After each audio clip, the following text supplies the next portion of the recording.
Como funciona passar por uma consulta? Por entidade ou médium? Não sei se eu entendi muito bem essa pergunta, mas as consultas, elas geralmente tendem a pressupor que aquela entidade ela consiga acessar determinados aspectos da vida daquela pessoa, né? E que ela possa, através dessa observação, né, espiritual e etc., indicar conselhos, magias, enfim, uma série de coisas, a depender da entidade, obviamente, para ser feita para solucionar aquele problema, né? Ou até mesmo caminhos que estejam ligados, por exemplo, à necessidade daquela pessoa trabalhar com espiritualidade, etc., como foi o meu caso, por exemplo. Mas uma coisa que as pessoas geralmente têm muito preconceito, mas uma coisa que geralmente as pessoas têm muito preconceito é em relação a entidades que muitas das vezes se utilizam de oráculos, né? E eu lembro que na minha infância, quando eu visitava algumas rezadeiras, etc., aqui do lado, por exemplo, tinha uma da minha casa, ela incorporava uma preta velha e ela jogava oráculo, né? Então ela não adivinhava coisas da vida da pessoa, né? Ela usava o oráculo, lá os... nem lembro o que que era, acho que era búzio, sei lá. E ela jogava. Assim como tem malandros, por exemplo, que jogam cartas, etc. Então, assim, uma coisa que eu vejo algumas pessoas falando é: se a pessoa está incorporada, ela não pode usar oráculo, né? Porém, até onde eu tenho visto, muitas entidades não têm essa habilidade, né? De adivinhar as coisas da vida da pessoa. Então, elas acessam essas informações através dos oráculos. Então, assim, se a gente for levar em consideração, por exemplo, as histórias sagradas, né, das religiões, os mitos, chamados mitologias, né, nem os deuses, muitas das vezes, sabiam das coisas todas. Vocês vão ver que vários mitos dos deuses, eles vão lá e consultam o oráculo, né, porque o oráculo que era o especialista em saber das coisas todas de todas as pessoas do universo. Então, mesmo os deuses, muitas vezes, têm que consultar o oráculo. Quanto mais espíritos, né, de ancestrais, pessoas que já morreram. Então, elas também não vão saber de tudo. Mas existem espíritos que são especialistas nisso. Então, assim, o que eu considero é isso. Assim, existem espíritos e espíritos. Uns são mais operacionais, né? Eles têm muito mais habilidades de executar tarefas que são destinadas a eles. Outros têm mais esse caráter, né? Esse caráter de adivinhação, mediúnico, etc. Muitas das vezes você vai numa consulta, você não fala nada, aquele espírito fala a tua vida toda. Então há espíritos e espíritos. Qual a sua experiência com Pombagira? Forte abraço de um antigo seguidor do seu trabalho. Seja bem-vindo, meu caro. Muito obrigado pela pergunta. Um forte abraço também. Bom, minha experiência com Pombagira é meio dual, assim, como é típico de Exu, né? Eu tive algumas situações nas quais Pombagira me ajudou e tive situações no qual eu não gostei da forma como elas agiam e eu partia para cima. Como eu já falei em alguns vídeos meus de relatos, né?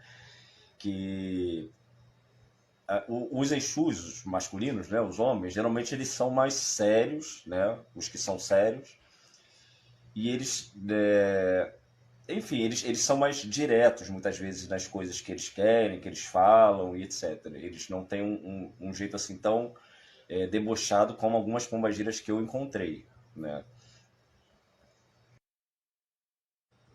Então, o que eu sempre falo para as pessoas é o seguinte: esses seres têm que ser tratados com respeito na medida que eles respeitam também, né? Por exemplo, teve duas situações que eu já vi, de pombagira chegar a fumar, aí chegar para algum homem, perguntar se ele queria ser macho dela, e o cara aceitar. E o que ia acontecer? Não conseguir mais ter mulher nenhuma, ter problemas, né, disso, e uma série de outras complicações envolvendo relações com mulheres, por exemplo. Então, assim,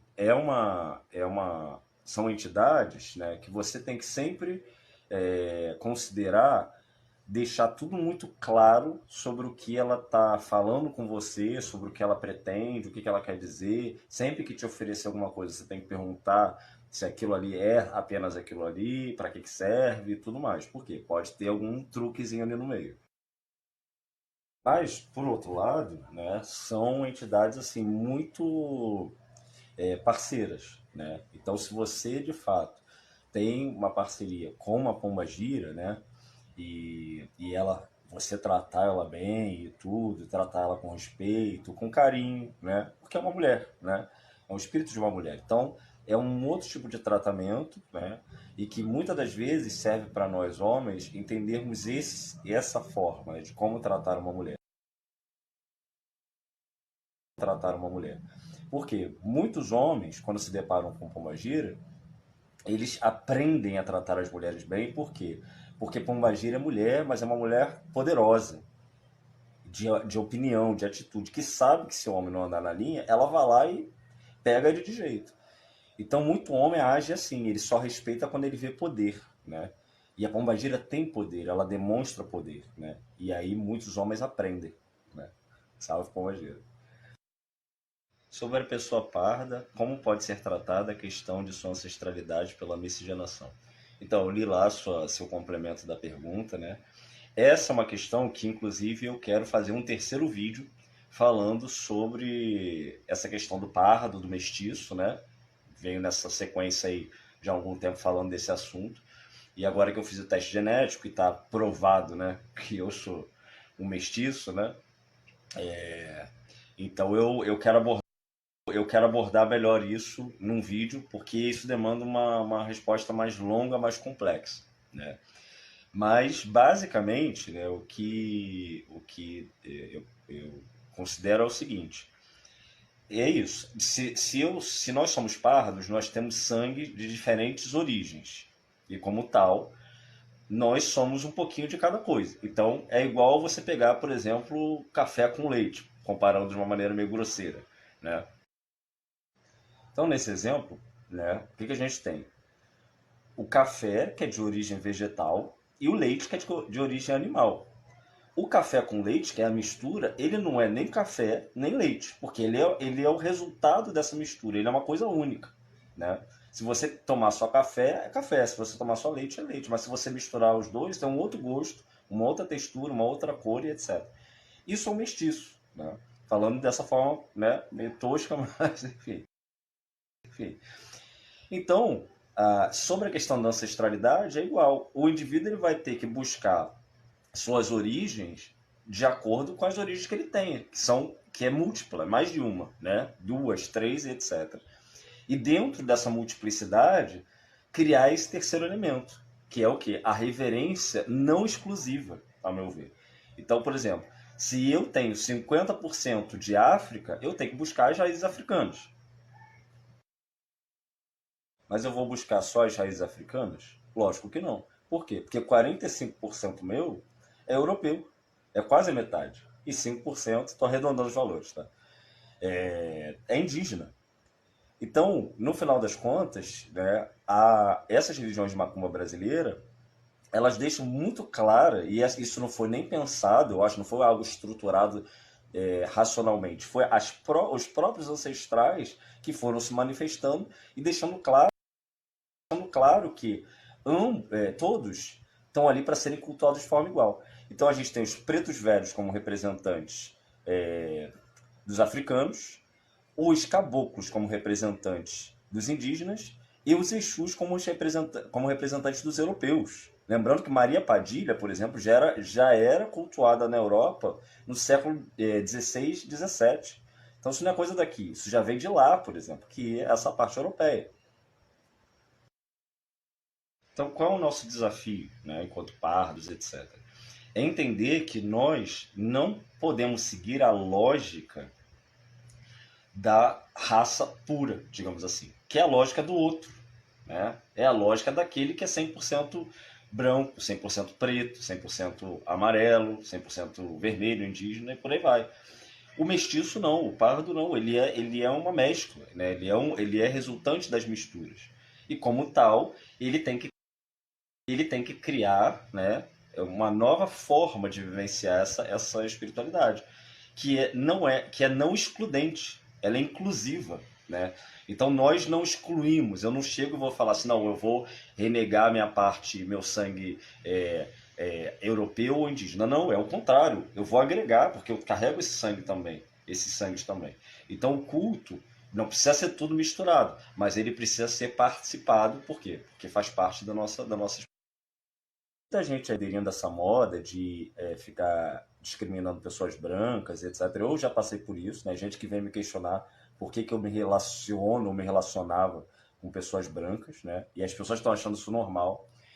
E esse é o ponto. Como se nós brasileiros não tivéssemos sangue europeu também, sabe? É um absurdo isso. E se nós temos sangue europeu, porque ancestrais nossos também são europeus.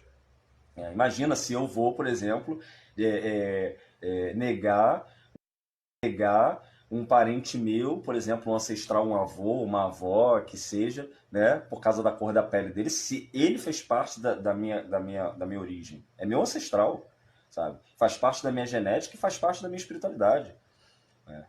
Então, tudo isso, né, é uma forma de repensar, né, o método do outro. Nosso método, ele é inclusivo, ele não é excludente, né?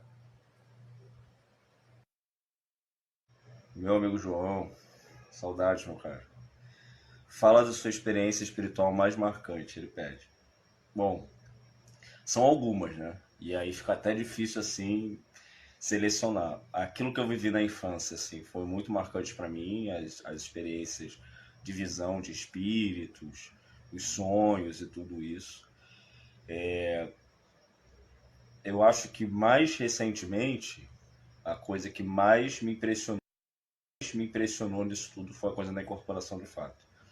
A primeira vez que eu incorporei o Zé, né?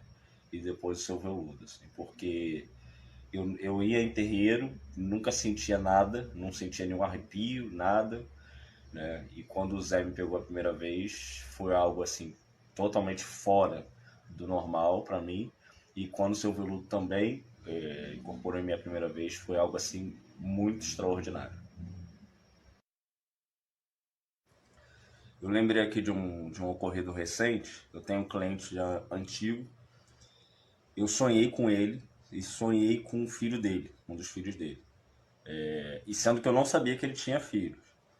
E aí, no sonho, o filho dele parecia estar passando por dificuldades, etc. E me vinha um nome, Gustavo, né?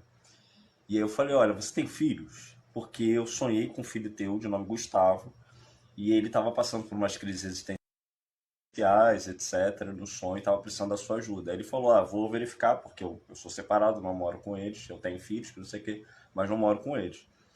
E foi lá e verificou que, de fato, o filho dele estava passando por dificuldades, tinha saído da escola e etc., mas não era o Gustavo, né? O filho que eu tinha, o nome tinha me vindo no Gustavo, mas não era o Gustavo, era o outro filho. Então isso foi algo que, enfim, também marcou.